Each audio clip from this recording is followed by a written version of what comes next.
Coming up on Torrance Today, Torrance Transit passes the California Highway Patrol's safety inspection with flying colors. The Torrance Unified School District introduces a couple of unique programs to help students excel from kindergarten to the 12th grade. And find out how you can check out hundreds of state parks for free. All this and more coming up right now on Torrance Today.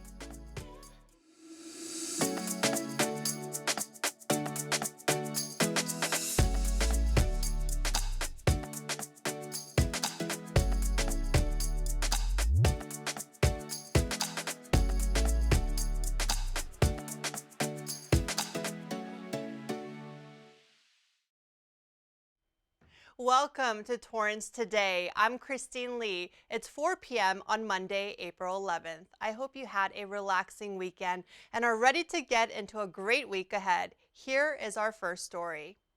Congratulations are in order for Torrance Transit. For 23 years straight, it received a perfect score for its annual California Highway Patrol safety inspection. Transit Director Kim Turner says an inspector told her this was the city's best inspection, and he was so impressed with Torrance Transit's fleet maintenance program, training record-keeping process, and the drug and alcohol process. She thanks everyone who made this year's stellar inspection possible and appreciates their hard work and dedication to keeping our residents and other community members safe on our public transit vehicles. Torrance Transit operates a dozen bus routes in and around the South Bay region. It was established in 1940 and has grown to a fleet of more than 60 alternative fueled buses with about 4 million riders annually. And just a few weeks ago, Congresswoman Maxine Waters came to Torrance to present a check worth $6.2 million. That money will go towards purchasing 5 all-electric, zero-emission buses in order to continue to improve air quality, reduce emissions, and offer regional mobility. The funds will also be used to build additional charging infrastructure to support those buses. Congratulations, Torrance Transit, on your achievement. Congresswoman Waters was back in the South Bay more recently, delivering $500,000 to an organization dedicated to serving our youth. The South Bay Workforce Investment Board was awarded a $500,000 community project grant to help fund its Bridge to Work Foster Youth Career Pathways program.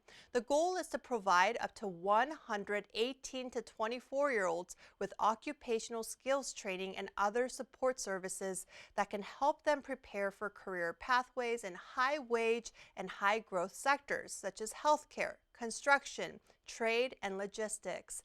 The project will include short-term vocational training, pre-apprentice and apprenticeships, and paid work experience. South Bay WIB's Executive Director Jan Vogel says this grant will help foster youth to overcome barriers that keep them from gaining meaningful employment and vital career preparation services. So far, the Bridge to Work program gave about 1,000 foster youth valuable work experience and placement in unsubsidized jobs. For more information, go to sbwib.org. The Torrance Unified School District has a couple of programs to help students to learn in new ways.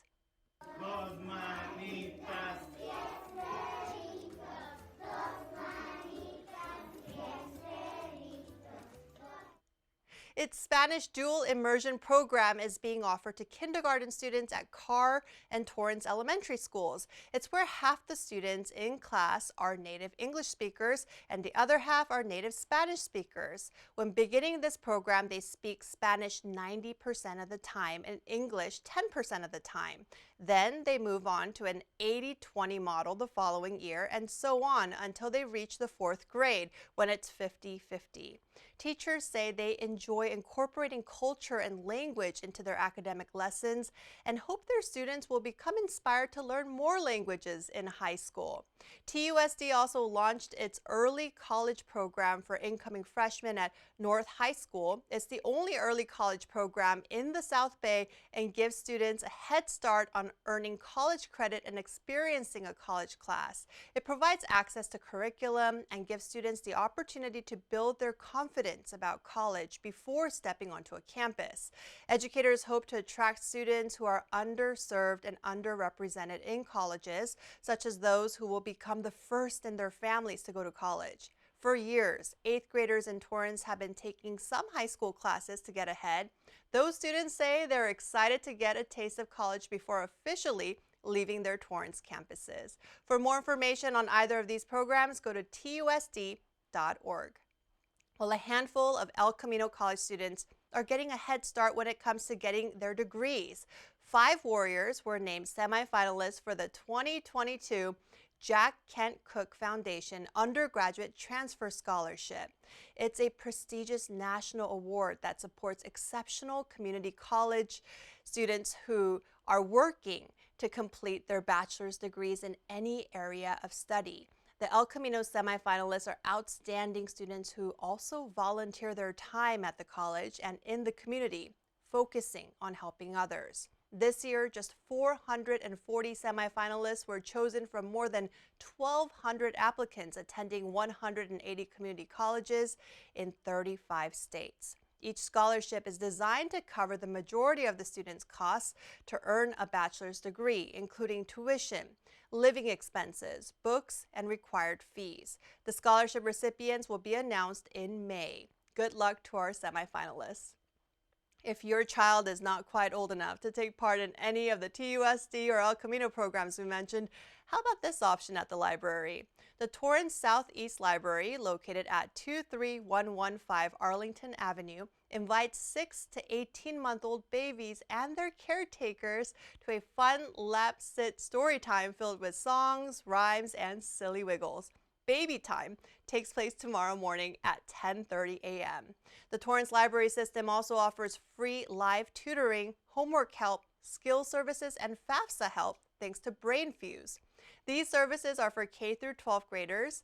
Tutors are available Mondays through Sundays from 1 to 10 p.m. Pacific Standard Time. This program is sponsored by the Friends of the Torrance Library. To check out all upcoming events, go to library.torranceca.gov. Your library card can now get you into California state parks for free. Starting this week, California State Library Parks passes will be distributed to public libraries across the state for checkout by library visitors. The new pass allows free vehicle day use entry at more than 200 participating state parks. It's part of a 3-year pilot program launching this month. Each library jurisdiction will get at least 3 pass hang tags per branch for checkout, and these park passes will enter circulation on a rolling basis throughout April and May for checkout by library patrons. So library card holders will be able to check out the pass for the allotted number of days allowed by the local library, then return the pass to the library for others to use. The California State Library will also provide grant funding to libraries for outdoor-related items for checkout, programs that teach natural resource stewardship, and outdoor skills. There are 1,184 public library buildings in the state, and more than 23 million Californians have library cards. For detailed information, go to checkoutcastateparks.com. Well, Healthy Kids Day is just a few weeks away, and Torrance South Bay YMCA invites families to join a national celebration. April 30th is the 30th anniversary of Healthy Kids Day, a time to celebrate kids' mental and physical health while teaching healthy habits to kids and families, encouraging active play, and inspiring a lifetime love for physical activity. On that day, more than 1,400 YMCA locations across 50 states, plus DC and Puerto Rico, will be hosting events featuring fun games and activities to keep kids moving and learning. A free family event will take place on Saturday, April 30th from 10 a.m. to 1 p.m. at the LA Memorial Coliseum. It will include a teen zone, a rock climbing wall, sports challenges, and food trucks. And if you want to get warmed up for this annual gathering, the Torrance South Bay YMCA is now open all day, Mondays through Fridays from 6 a.m. to 8 p.m. It's also open on Saturdays from 8 a.m. to 2 p.m. Well, prices for food soared to their highest levels last month, largely due to Russia's war in Ukraine.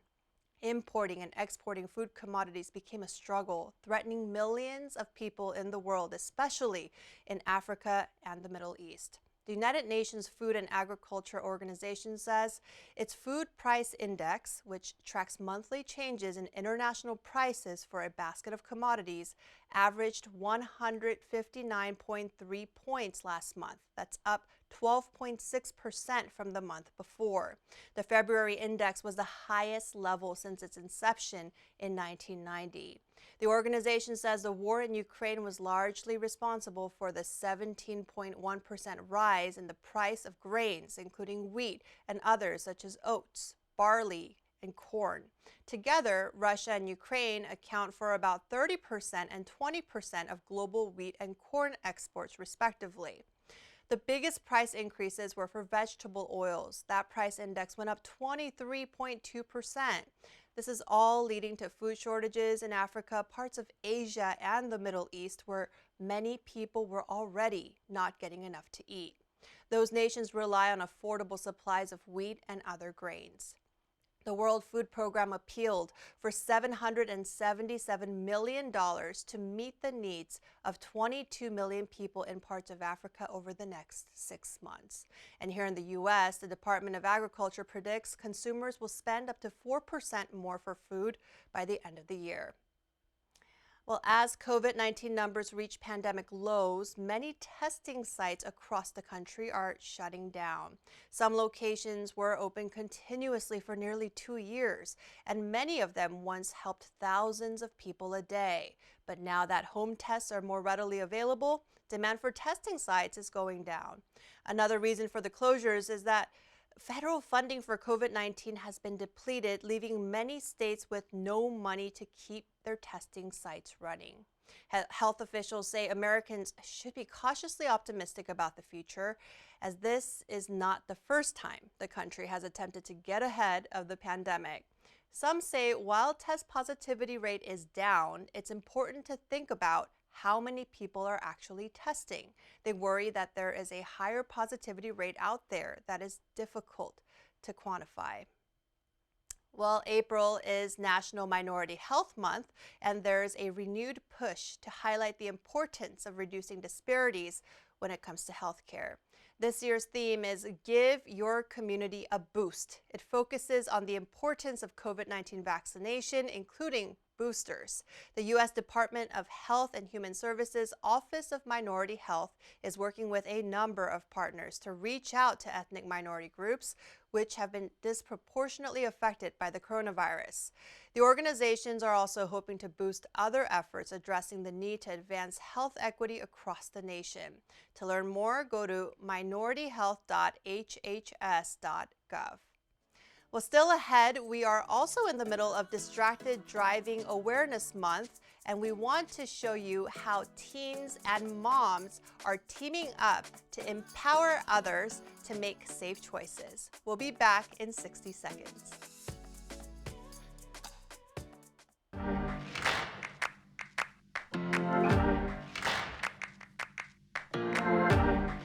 My uncle, Freddie Lee Tyson, was a part of the syphilis study. He was such a wonderful man, a very loving, very caring, very jovial person. He helped build the air base at Moultonfield. When you think about the Tuskegee Airmen, all of the greatness that they did, and then in this same space, such an atrocious study was being heaped upon our men, that really shook my spirit. They were not being treated. That is very different from what's happening with COVID-19. The vaccine is being made available to anyone who wants it, even those who find themselves at the space of hesitancy. We have to have patience and give them the requisite information that they need, that they can make an informed decision. But let's do it out of love.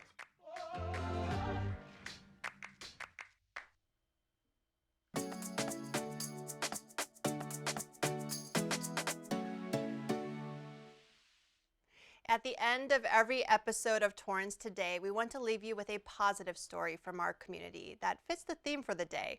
On this Motivational Monday, here's a story about how a group of teens and mothers got together to raise awareness of an important issue just before the launch of Distracted Driving Awareness Month. The Addict Teen Center and Mothers Against Drunk Driving co-hosted an event recently to help empower teens to make safe choices and prevent tragedies that come from distracted driving. They shared these photos showing students simulating what it looks and feels like to perform tasks while under the influence. They also signed pledges to not drink and drive or to be in a vehicle with someone who has been drinking. Distracted driving has become a deadly epidemic on our roads. The National Highway Traffic Safety Administration says in 2020, distracted driving killed 3,142 people. Distracted driving includes any activity that diverts attention from driving, such as talking or texting on your phone, eating and drinking, putting on makeup, or talking to people in your vehicle. Safety experts say teens can be the best messengers with their peers, so it's very motivating to see them stepping up in this way to remind their family, friends, and neighbors not to make the deadly choice to drive distracted. They shared this quote with their photos: "Use your power to take a stand," and added that every decision you make, every conversation you have, every person you impact makes a difference. You can take a stand and protect your future. Well said. Well, that's our show for today. Let us know if you have a positive story to tell by emailing us at torrancetoday@torranceca.gov. Thank you so much for joining us. We'll see you back here tomorrow with more news from and for our Torrance community. Have a great day, and we'll see you again soon.